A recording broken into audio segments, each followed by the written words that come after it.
There are some 49ers that are absolutely flying under the radar, but could be huge impact players for the team. We're going to talk about all that and more in this episode of 49ers Cutback.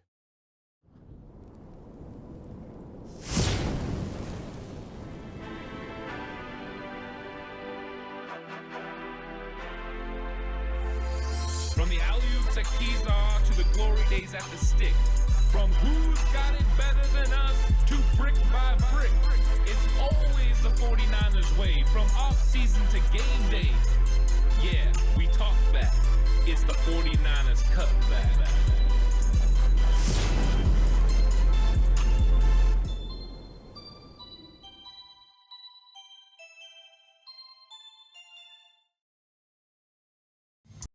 It's 49ers Cutback podcast time. Welcome to the show, everyone. Glad you could come by and talk about under the radar impact players. And what exactly are under the radar impact players? Well, they're guys who could have a huge impact on the 49ers team in 2024, but are probably not getting the attention that you would be expecting for a guy who can make an impact. And of course, I'm keeping this separate from the video I did about wild cards, because some of the players that are on the wild card video are guys you just don't know what you're going to get out of them. They could either have a huge ceiling or a low floor. And of course, you can go back and watch that episode where I talk about some different guys. This is a different category. These are impact player potential who are just flying under the radar. Maybe they can do something for your football team. Not only are we going to talk about which players they are, but how they could make an impact for this 49ers team in 2024. The truth is, if these guys hit, the 49ers are looking pretty. But knowing exactly how they're going to be used helps in figuring out how they're going to benefit this football team. 49ers have went out and they've got a combination of veterans that are coming in and young players as well. But why are these guys flying? Why are the media not talking about them? That's a big question. But I'm going to shine a light on these guys in this episode. And we're going to talk about some players that could be making an impact and why they'll make an impact. I think it's going to be fun.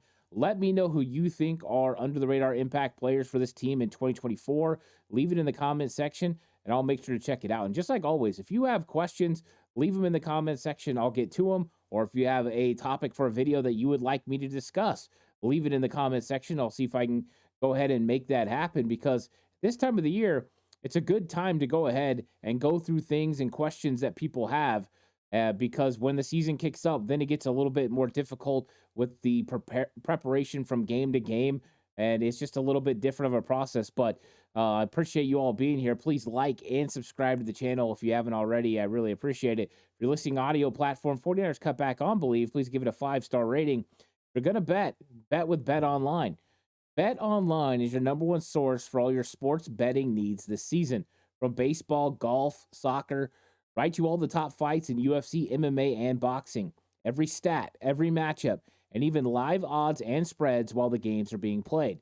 When the game's over, head on over to our online casino and get in on a game of blackjack or poker, or unwind with one of our over 150 slot games. Head to the website today to get in on the action.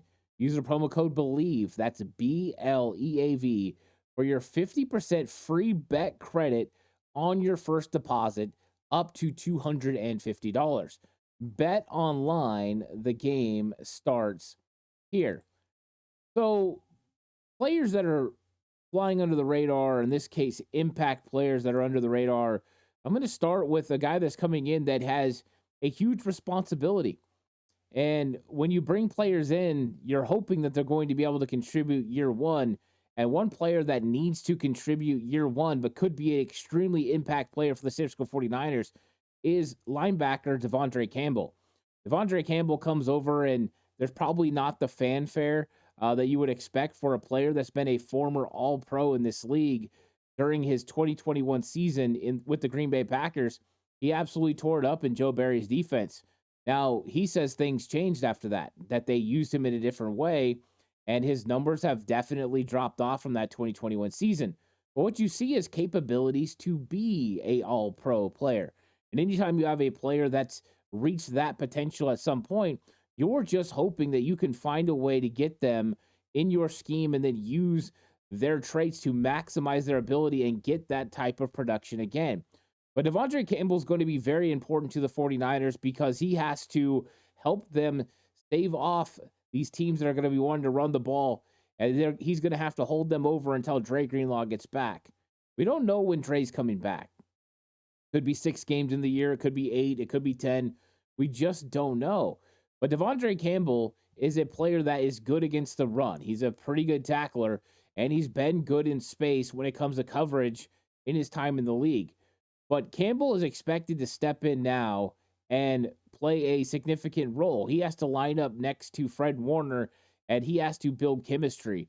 But he has to stop the run. One of the 49ers' troubles last year, especially with Dre Greenlaw not on the field, was definitely stopping the run. They've paid attention to it when it came to defensive line, and they've paid attention to it when it came to linebacker. They got a good player in DeAndre Campbell.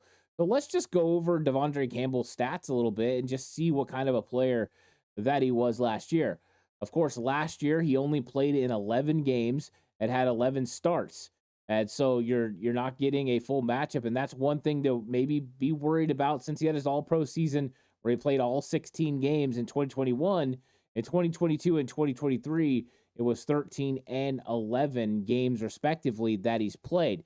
His tackle numbers have also dropped since that season in 2021, where he had 146 combined tackles, including 102 solo tackles, which is fantastic.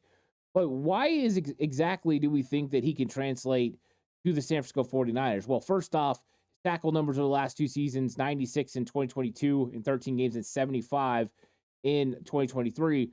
So he's still tackling at a high rate. He would average 100 tackles per season if he played a full season, was able to stay on the field. But the reason we feel like he can translate to playing in the 49ers scheme and system is he played for Atlanta during the time Kyle Shanahan was there, number one, but also he played in a system ran by Dan Quinn, and he had some of his best seasons playing in Atlanta right off the bat, including in 2019 when he had 129 tackles. Of course, his all-pro year in 2021, 146, but that just shows you he's able to play within the system. He feels comfortable playing within this system. Now, a question mark has been, how is he in coverage? And the truth is, he usually gives up about 70% completion percentage, which isn't crazy for a linebacker. In 2022, it did jump all the way to 80. But last year, the completion percentage against him was 72%. Now, they were getting more yards on him than normal. When it came to the average completion length was close to 12 yards. But when you look in comparison to Dre Greenlaw gave up completion percentage at 70.7 in 15 games. The difference was they were completing deeper passes on DeAndre Campbell or they got more yardage out of those plays where they targeted him. But when it comes to completion percentage, really, he's not that far off when it comes to Greenlaw. You're talking 70 to 72%. And that's been a real concern for a lot of people when talking about Campbell. They worry a lot about him playing the weak side linebacker, the will position, being able to cover running backs and tight ends out of the backfield. And it appears, just from the numbers, that DeAndre Campbell can do that. Now, I put on the film when the 49ers signed DeAndre Campbell, and I had broke him down when we went into the playoffs, because you're looking at ways the 49ers are going to try to attack Green Bay. And DeAndre Campbell, the one thing that I did say was Christian McCaffrey against DeAndre Campbell was good for the 49ers, but that's pretty much the norm when you're talking about linebackers in this league with Christian McCaffrey. But looking at DeAndre Campbell, he handles himself really well. He's got good footwork. I love the way he gets downhill in the run game, and he's able to locate open windows, get downhill, and make tackles. He's a pretty good tackler, which is great because his missed tackle rate just last season was 3.8%, and his low number was in 2021, that all-pro season, 2.7%. Only 2 years removed from that, but 3.8% missed tackle rate is absolutely fantastic, especially when you look at a guy like Dre Greenlaw, who last year struggled a little bit with missed tackles at 9.1%. So DeAndre Campbell is an excellent tackler. He's going to help you in the run game.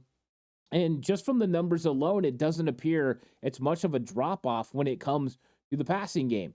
But he's going to play will. He's going to step into that role. He's got to hold the 49ers over.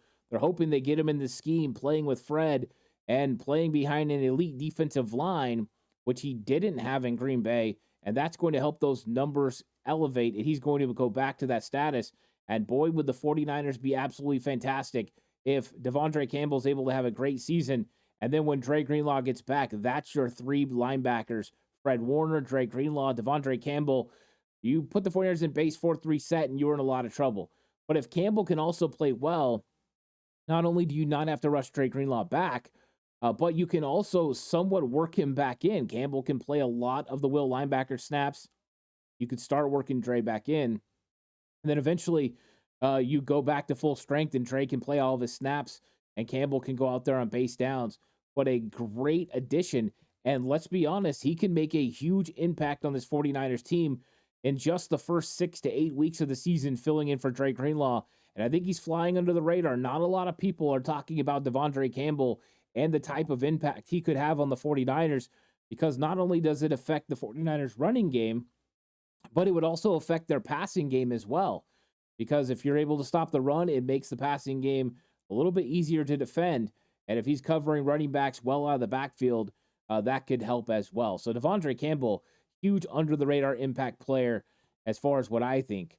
Next up is Logan Thomas. And Logan Thomas, I think people are even questioning whether he's tight end too, which is kind of crazy in my opinion. I think this dude is a legit tight end too. The fact that he had over 50 catches last year, almost 500 yards receiving, and 4 touchdowns.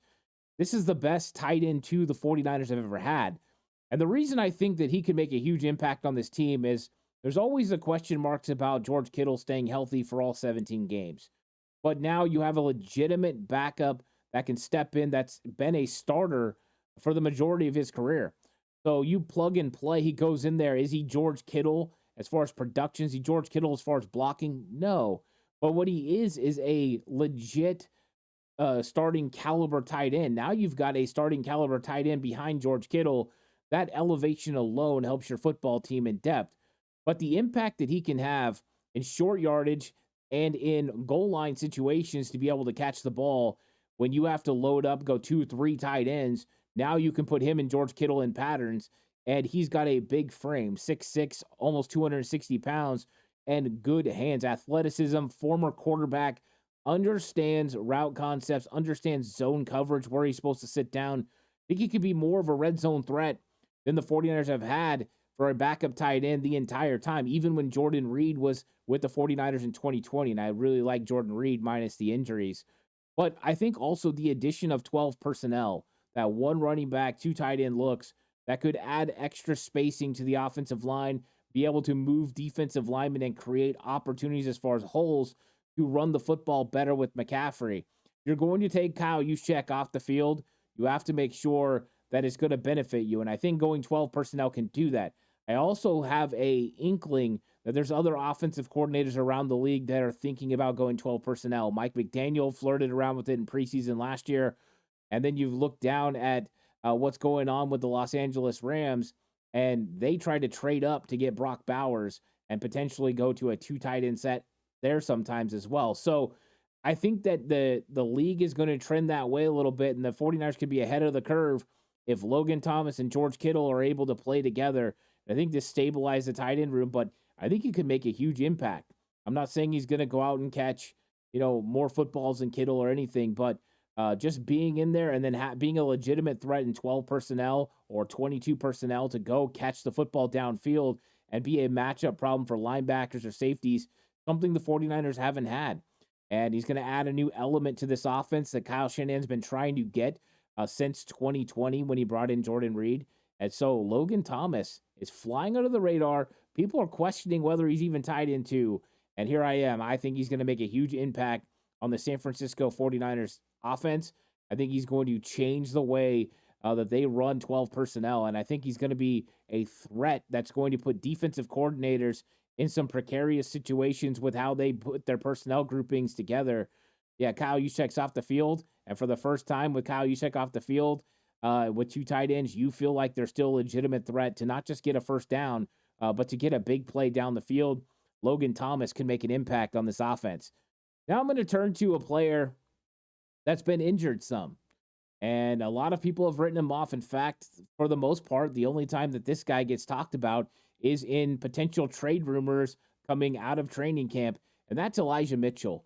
And I think Elijah Mitchell can make a huge impact on the San Francisco 49ers in 2024. But I think he is just flying under the radar. Nobody is paying attention to him, but he can make an impact because when it comes to what Kyle Shanahan said during the offseason, he said that they're going to potentially take carries off Christian McCaffrey. He doesn't feel like he needs to get 20 carries a game, that his touches can be a little bit more sporadic in the run game because he catches so many footballs in the passing game. He's a check down guy, gets the ball in his hands, so you can somewhat determine which type of touches he's going to get. Well, those touches have to go somewhere, and I think Elijah Mitchell is the guy for that job. And the 49ers feel really comfortable with the way he plays the position, from his running style to the way he catches the ball in the backfield to his pass protection. They really feel comfortable with him. Then you look at his stats, and he does not fumble the football. Elijah Mitchell is very secure with the ball, which means you don't have to worry about turnovers in big situations. He's also got a lot of power. He's got a lot of speed. It all comes down to injuries for Elijah Mitchell. But a reduced role could be exactly what he needs. Plus, what is this for Elijah Mitchell? A contract year. Elijah Mitchell wants to go out there and prove he's a legitimate star running back in this league. And on his touches, if he makes the most of it, there's going to be a team out there that's going to be interested in bringing him in because of his dynamics, his running style, his speed, and his ability to catch the football. He's a plug-and-play running back. You just look at his rookie season, he came up just short of getting 1,000 yards, and it was an impact player in all 11 games that he played. And I remember going and watching him in training camp and seeing him out there. Raheem Mostert was hurt and not practicing, and I'm watching Elijah Mitchell getting reps with the third team, and I started to see him, and it was Jeff Wilson Jr. and others ahead of him, and I watched him, and I'm like, no. Elijah Mitchell is the best runner that I see out here, and I came on the channel, and I said that, and it just happened because Elijah Mitchell just looked different than everyone else. Elijah Mitchell's still different than everyone else and not Christian McCaffrey, right? Those guys are 1-2. And Elijah Mitchell has an opportunity to impact this team, running the football, catching the ball in the backfield. And then I think an added element that Elijah Mitchell can help the 49ers in 2024 with is potentially returning kickoffs. If you haven't watched my episode about the new kickoff rule and its effect on the 49ers, you should check that video out, because going to a running back as far as kickoff return could be the new rave with the way players are so close together and the ability to run through tight holes. Well, Elijah Mitchell came into the league running a 4.340. What more explosive back would you want than Elijah Mitchell in that type situation, reading holes, running physical, breaking arm tackles? I think it's a perfect situation. So I think him having more opportunity to run the ball, the way that Kyle Shanahan talked about them taking carries for McCaffrey, more carries for Elijah Mitchell. You go back to 2022, and you've seen when they would bring Elijah Mitchell in the third quarter, Elijah Mitchell in the third and early fourth would bridge that gap until McCaffrey came in and started running the ball to finish the game off. It was a good 1-2 punch, and that's what could happen. You get McCaffrey in there for the first quarter and the first part of the second. Let Elijah Mitchell come in that little bit between when McCaffrey comes out about the 10-minute mark and then up to about the 2-minute drill. And let Elijah Mitchell take that part, and then let Elijah Mitchell take the first part of the third quarter. You'll keep McCaffrey fresh. You'll get Elijah Mitchell carries, and he's shown the ability to be able to run consistently well when healthy. When he was in his rookie season, 4.7 yards per carry. Elijah Mitchell, under the radar. Nobody's talking about his impact he can make on the 49ers. Everyone worried about the injuries, but it's contract year. He's going to show up. He's going to play, and I think he's got this thing figured out. But the other guy I want to talk about is actually right behind him on the depth chart, and that's Jordan Mason. And I think Jordan Mason is flying under the radar because everyone knows Elijah Mitchell's a little bit ahead of him. People are talking about Isaac Guerendo. They're kind of ignoring Jordan Mason a little bit and what impact he can make on this team. I've seen vast improvements from Jordan Mason when it comes to pass protection. He's gotten better as far as running routes, catching the football in the backfield. Those were all elements to his game that needed to get a little bit better. He started to show better vision over the last couple years. In fact, getting his eyes up and not running with his head down has also made it easier for him to have that second level elusiveness, be able to make linebackers miss, make defensive backs miss, and not just run with physicality. But also, like I talked about with Elijah Mitchell, the ability to help on special teams. And the thing is you have two returners back there. One of them's catching the ball. The other one has to turn into a blocker. Well, you want a big physical guy back there. Elijah Mitchell, maybe one, Jordan Mason, the other. Why not put your two running backs back there? Not only are they big, physical, and fast, but they can also block. And then you get two guys that can really handle it. Plus, I've seen Jordan Mason run the ball back in a couple of games. He was an up man in some of the games, but also he played the return guy and had a couple of pretty good carries. So I think with the change in the rules in special team, it gives other players some opportunities. And I think Jordan Mason could be one of those guys that benefits from that opportunity. So even though I don't know how much of an impact he'll have running the football in games for the 49ers, we've seen him have some. I think Elijah Mitchell is going to get a lot of those carries. But I think Jordan Mason could have another way of impacting this team, and that's on special teams. I think he'll still get some short yardage carries. He'll still get some goal line reps. But I think he can really help this team on special teams. So I think he's flying under the radar about the impact he can have on special teams and the impact he could have not just as far as a kickoff returner, but also playing kickoff. You've got to be big. You've got to be physical. You've got to be fast, and you're going to be in a tight area. It could be really smart for the 49ers to have Jordan Mason help in that area. So the two running backs right there. Next up, under the radar, Malik Collins. 49ers trade a 7th-round pick to the Houston Texans for Malik Collins. And Malik Collins comes in, and the 49ers are going to potentially start him. Yet no one's really talking about Malik Collins. They're talking about Leonard Floyd. They're talking about Yetur Gross-Matos, which I'm glad. But Malik Collins is a legit player in this league. He had 5 sacks last season, and he is a guy that's consistently been able to get to the quarterback and put him on the ground. Plus, he battles hard when it comes to the run game.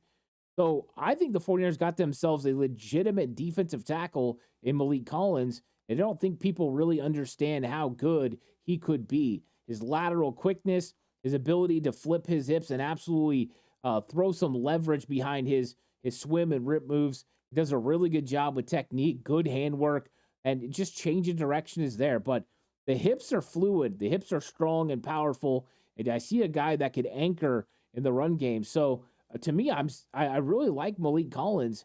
Been in the league for a long time. I think that people are probably sleeping on the effect that Malik Collins could have on this football team.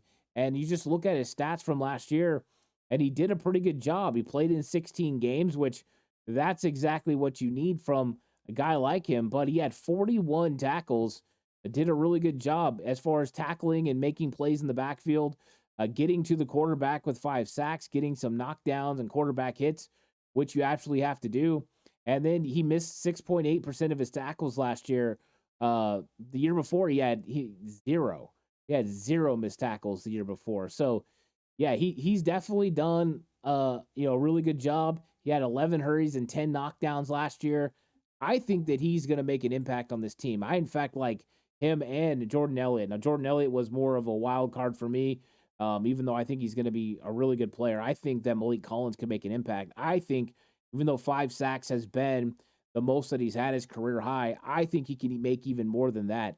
So I think Malik Collins is flying under the radar but can make a huge impact. Rock Ya-Sin. And some might say Rock Ya-Sin might not even make this roster. And you're right, he might not.